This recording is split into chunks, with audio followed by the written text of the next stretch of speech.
December 8th, police respond to 19 Crickets Lane in Wiscasset in late afternoon. A 911 call was received from the home of an unresponsive child. 4-year-old Kendall Chick is taken to the hospital and dies shortly after. 6 days later, her grandfather's fiance and Kendall's caretaker is arrested and charged with depraved indifference murder. I think the arrest came as a surprise to her because I don't think she ever really thought of herself as a subject of the investigation. Shauna Gatto pleads not guilty.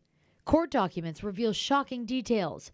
Bloodstains found throughout Kendall's home, signs of previous abuse on the little girl's body, and the fact that DHHS placed young Kendall in this home when her own parents were unable to care for her. Less than 3 months later, a strikingly similar situation. An afternoon 911 call from 7 Village Harbor Drive in Stockton Springs for an unresponsive child. 10-year-old Marissa Kennedy's mother and stepfather are charged with her murder. The couple hires separate attorneys, and both say they're innocent. Answer to the charge of depraved indifference murder and count 1 of the indictment.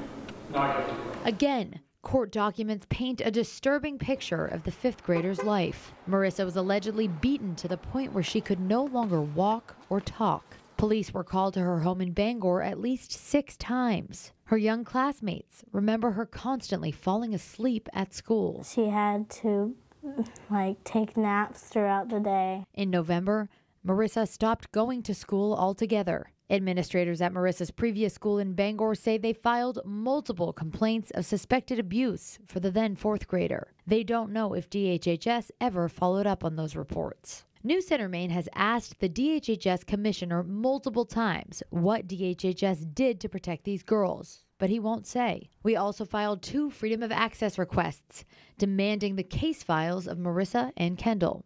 Both were denied. Believe me, I'd love to be able to share with you right now what I know, but I can't. His reasoning? A state confidentiality statute. On March 12th, News Center Maine filed a lawsuit against DHHS in Kennebec County Superior Court. We believe the public deserves to know what its taxpayer-funded Department of Health and Human Services did to protect 2 little girls in its care, both of whom ultimately died of brutal abuse. DHHS, represented by the Attorney General's office, takes the position that these records are confidential, that releasing them could interfere with the 2 homicide investigations, and that as a private organization, News Center Maine has no right to access this information.